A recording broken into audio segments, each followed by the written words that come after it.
Good Sunday morning. Thank you for joining us here on Beyond the Headlines. Hundreds by the hour, thousands by the day, and millions by the year. The latest surge of migrants has forced a border town just north of the Gateway City to enter into a state of emergency. Eagle Pass Mayor Rolando Salinas signed an emergency declaration on Tuesday night. This after as many as 4,000 migrants descended upon the city in a two-day span. According to the mayor, the emergency declaration will allow the city of about 30,000 to seek more financial resources to handle the surge. Here at home, city officials are monitoring the situation. According to a city spokesperson, Emergency Management Coordinator Chief Guillermo Hurd is in continuous communication with the Laredo Sector Border Patrol. And as of now, the Emergency Operations Center is ready and will continue to coordinate with the non-governmental organizations to give them support if needed. The city goes on to say that authorities have advised them that they will continue to process migrants in Laredo and are not in a position of releasing them on the streets. And that's where we start our discussion this morning. But first, let me introduce our panel. To my right, to my far right, is KGNS political contributor Sergio Mora. Sergio, good morning. Good morning. And KGNS anchor, investigative reporter, my co-anchor, Mindy Caso. Mindy, good morning. Good morning. Seems like we've had this discussion before for some reason. Yeah. It's deja vu all over again, and Eagle Pass seems to be getting the brunt of it now. Prior to that, it was El Paso. Obviously, there's some sort of strategy by the cartels to do this at this point, at this location, and this time it seems to be Venezuelans that are coming through the border. Serge, your take on this? Well, I mean, it usually depends on specifically what cartel controls what area, and if they are in the business of migrant smuggling. They also obviously, when one area gets more heavily fortified, they go to an area that's less heavily fortified. It's extremely fluid. You have obviously tremendous instability in countries like Venezuela. I mean, you could pretty much call it a failed state. And that's obviously not the only country that is in dire straits. You have Haiti, which has had a revolution. It's falling apart. Central America is in horrible shape. I mean, you have migrants coming from across the world to come in through our border here in Mexico. So it's getting to the point where whatever solutions are in place are obviously not enough. They're not solutions. No. Yeah, they're not enough. And so the big debate is, we have obviously the Border Patrol, we have the federal government who's in charge of patrolling our borders. They do a great job, but I mean, the surges that we are seeing and experiencing are unprecedented, beyond what they have faced ever. So they are making adjustments to try to handle this. But at the same time, Governor Greg Abbott and a lot of governors across the country, I mean, governors that are not even on the border, have activated their National Guard troops. They have sent National Guard troops and officials to the border to try to help. Governor Abbott is obviously the most prominent one. He, a few years ago, instituted Operation Lone Star, which basically said the federal government is not doing its job. We are going to use the resources of the state of Texas to try to stop this. Obviously, the help is needed, but at the same time, it's political. I mean, immigration is obviously a very, very hot topic issue in Republican circles, and he is taking the lead in terms of, I'm going to secure the border, I'm going to make sure that we do what the federal government is not doing. And a lot of the measures that he has been instituting appear to be inhumane and cruel. Yeah. And obviously the opposition to that is saying it's inhumane and cruel. So the big question is, number one, are the measures he's using the correct ones? Number two, should the state of Texas be involved in patrolling the border, period? The thing is that everybody says that, you know, we need to have immigration reform, and folks like the Venezuelans or the Haitians need to come over using the appropriate methods of immigration. You come through the port, the legal way, and all of that. They're all coming through the river, and we're seeing, talking about inhumane, we're seeing like the 3-year-old little girl who drowned. Yeah. You know, so when Governor Abbott tries to do methods that are deemed inhumane, like the buoys, and then asked to take them out or take them off because, you know, they're, for whatever reason, maybe those deterrents are what's needed to stop folks from coming in through the river and putting lives in danger. I mean, there is a family now grieving because they lost a little girl or a child. Don't know if it's a girl or a boy.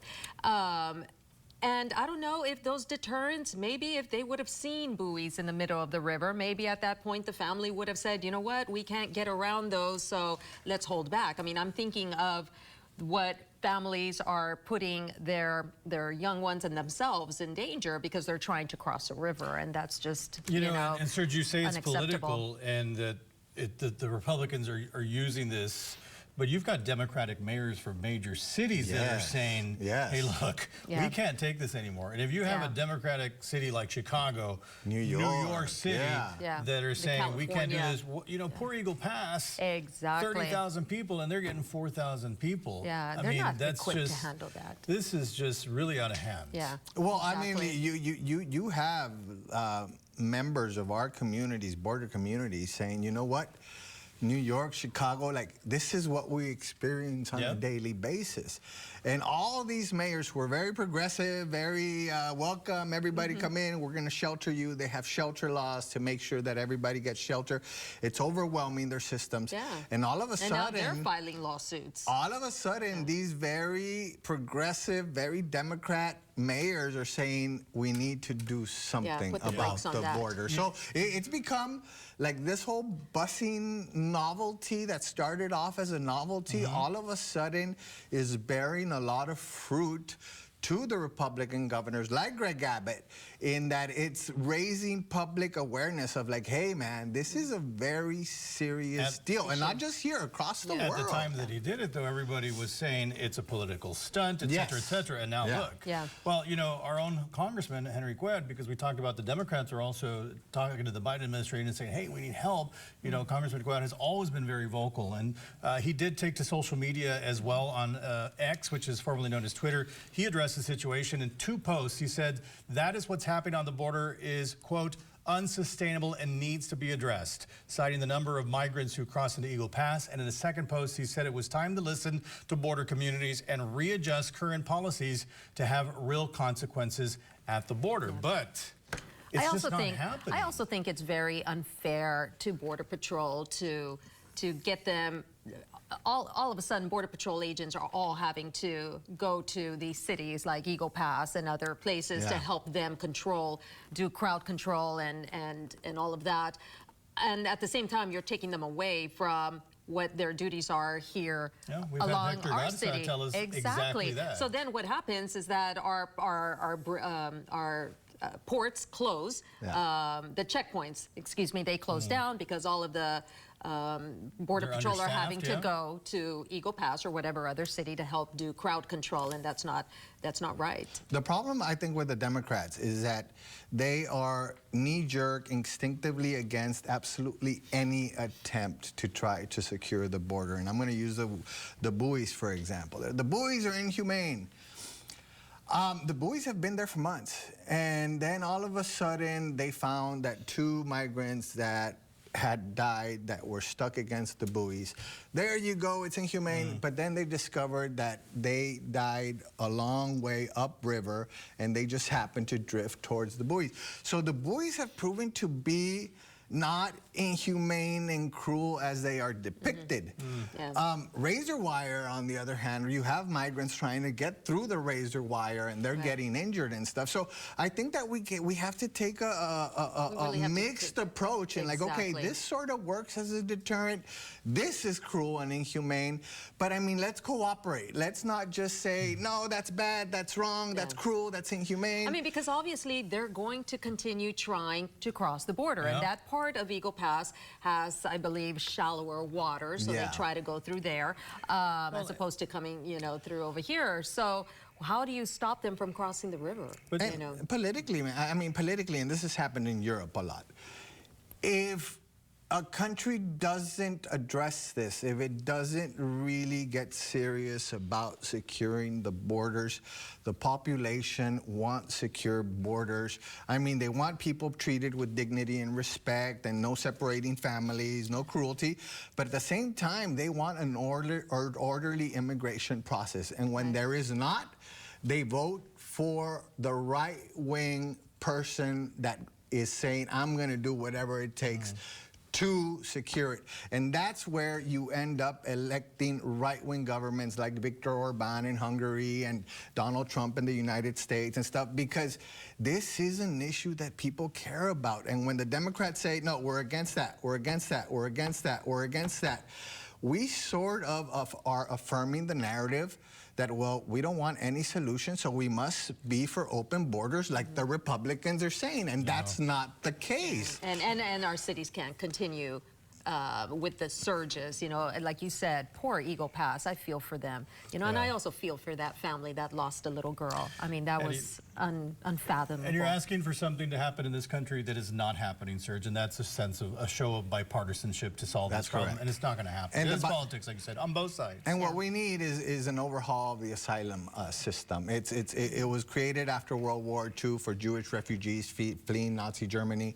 It does not apply to the millions and millions of people that are asking for asylum today, and that's proven when all their asylum claims are rejected. So Congress needs to get together and say, hey, let's rework the whole immigration system so that we could finally fix this situation. All right, when we come back, an Austin-based organization is backing out of a contract with the city of Laredo. They say the city ignored their efforts, sometimes in a hostile way. We'll talk about what's going on in this dispute between Austin Pets Alive and the Laredo Animal Shelter next.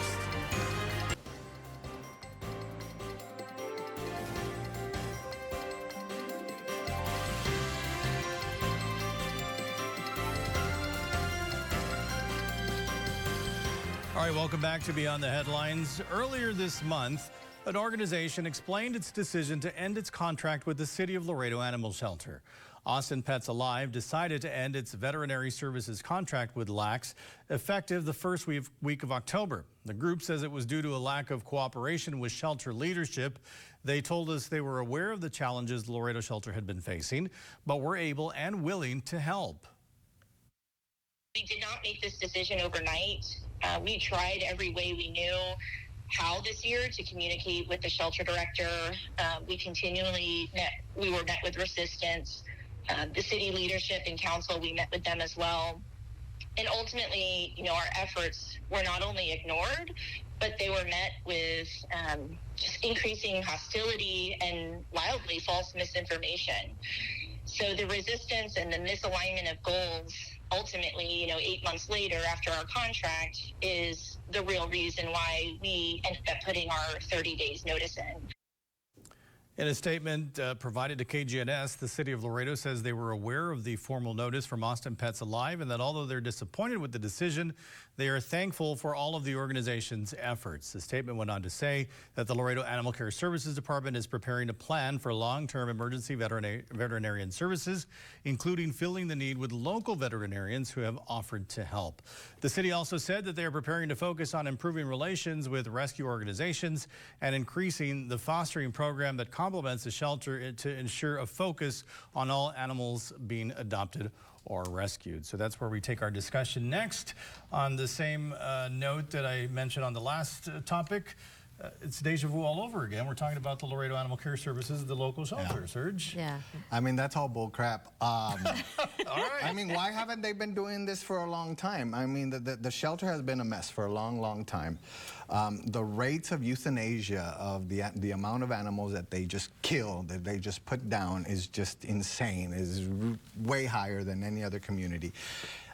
This organization that's part of a national organization, very well funded. Austin Pets Alive. Austin Pets Alive. Right. They have the resources. They even fly pets out of here, out of cities to take them to veterinary hospitals to save lives. Their goal is to save lives. And their opinion is that a lot of these animals that are euthanized could have been saved.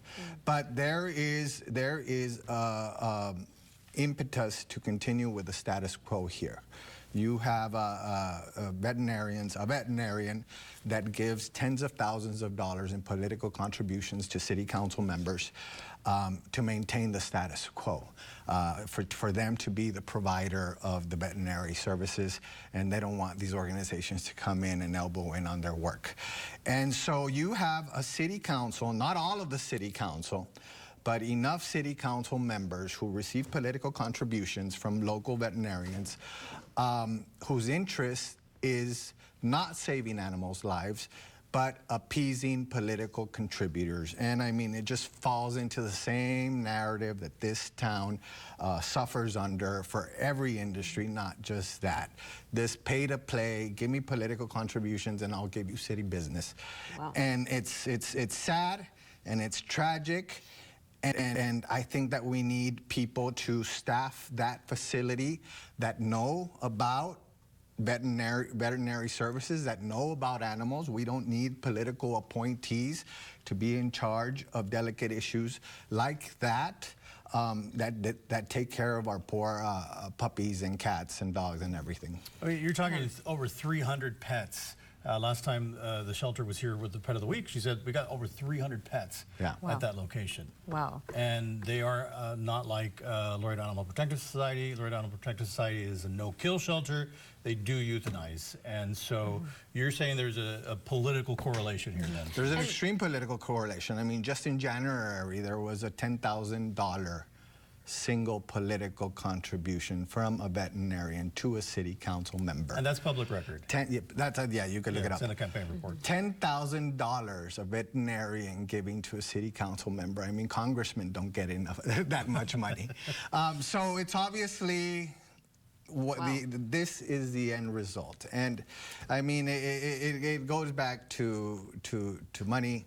It goes back to political contributions. The welfare of the animals is the last thing on these people's minds. You know, I go back to the soundbite that we received from the city manager, Mr. Nebb, who said that he was trying to work out some solution to bring some kind of stability to the animal care center, because, you know, it is just mind-blowing that this organization in Austin, which you're very familiar with, and is very reputable, like you said, was willing to come to Laredo and reorganize, restructure, and it's just mind-blowing that we would not accept that help. And I'm curious to find out a little bit more about some of the specifics of what they wanted to do, because the reaction from the statement from the Laredo part said that they weren't able to carry out some of those recommendations, but we don't know why, and we don't know specifics.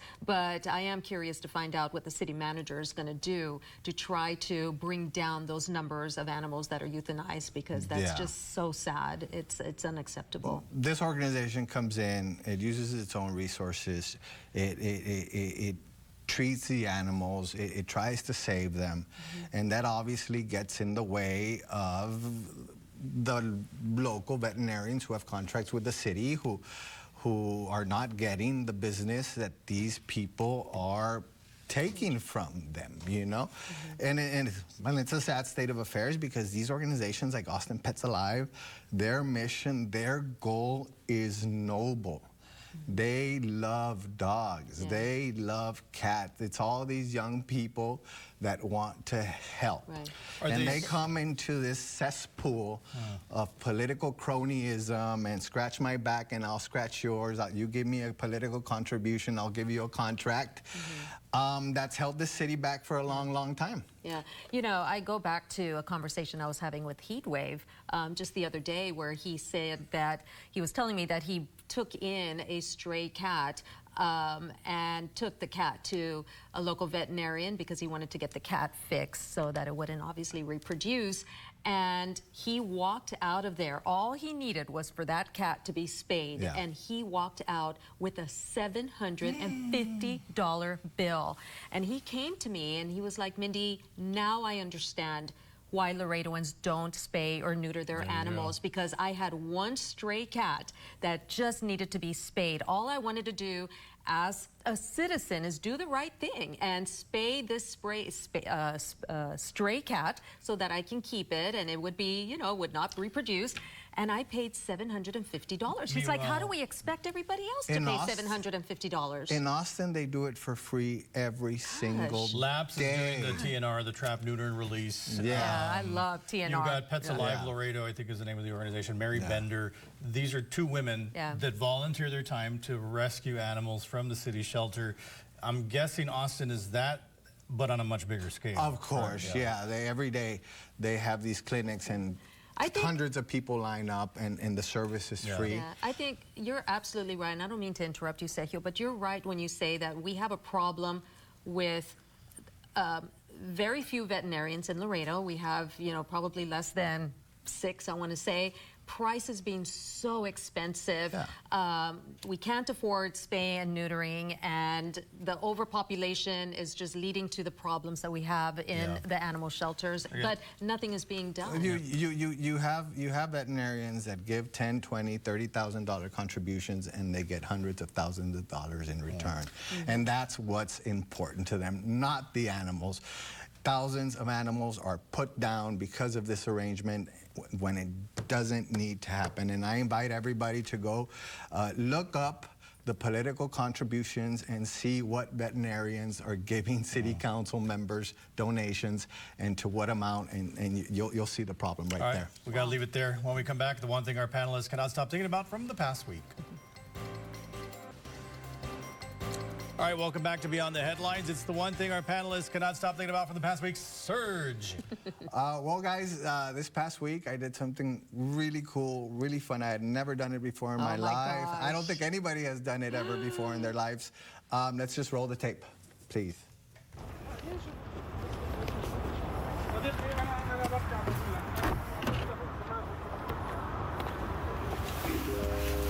Hi there. Take a seat in the back and buckle up. Start your ride from the tablet in the car.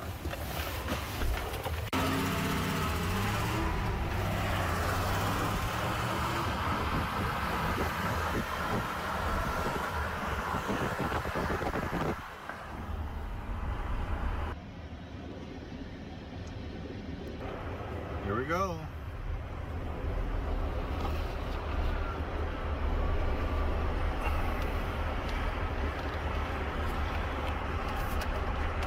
We are taking a ride in a cruise driverless car on the streets of downtown Austin.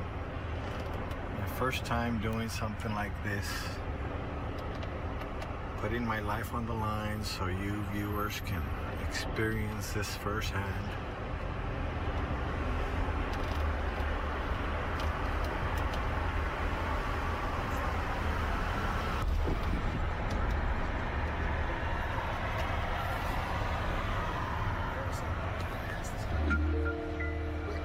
We've arrived. Check for bikes and cars as you exit on the sidewalk side. Thanks for riding with Cruise. We've arrived. A bike lane is nearby. Before you open the door, check for bikes and cars. Huh? Thanks for riding with There's nobody driving. No, there's not. I think I'm all good. What the hell? Huh? You're doing the same thing, you're reporting it. Thank you. Wow, you did that? I No risked driver? my life, and I did it for Beyond the Headlines. Wow, I went Serge. out, did a research experiment, risked my life, and everything went smoothly. So that's the future. I mean, Like, how did you feel? Were you very anxious in the back seat? at the looking beginning, around? but then it's just like riding with a real quiet Uber driver. Like, it just so what that means is like this is coming. It's going to take over quickly. It's going to expand quickly. I mean, if it can navigate around Austin downtown with no problem, it can navigate around and everywhere. So get ready. Yeah, that is crazy. Mindy? Wow. Okay, so my one thing is I need to apologize to a whole lot of people out there because my Facebook page went down. It was hacked and Facebook took it down. It's gone forever. So I had to open up a new Facebook page, and I just want to invite everybody to please follow it, like it. I'm going to start posting again. I tried about a month, all of August and a good part of September. I tried everything I could with Facebook to get my account back up and going, but they have deemed it unrepairable. Dude, I thought you had blocked me. Yeah, I know. Mindy? And I got hacked, and I get a lot of comments from people thinking I unfriended them, and I did not. The Facebook page was hacked. It was taken down by Facebook. It is never to reappear again. So that's a new Facebook page. She's a danger to society, according to Facebook. Yeah, who knows what they think I did, but no. But anyway, it is Mindy Caso News. I just want to invite everybody to go follow it, and I promise I will start posting again all our segments and news content. All right, along the same lines as Surge, this thing is going to be welcoming people, or has been welcoming people at Spear in Las Vegas. This is an AI bot that welcomes folks over there. We're on the ground floor of this, Surge. Like you said, the driverless cars are coming. This thing is ugly. I'm sorry, but if that welcomes me at Spear, I'm not going. It's creepy. But I'm guessing there's going to be a day where that looks like a human, and it's AI talking to you. Could they have not made it just a little bit nicer looking? It's That's creepy. So I don't know. There's no hair. All of this is coming. This is just the ground floor. But it's coming quickly. Yeah, I know it is. Very quickly. Yeah. That's what's mind-blowing. Robots taking over the world. Yep. Serge, thank you very much. Mindy, thank you very much. And thank you for watching. Have a blessed rest of your Sunday.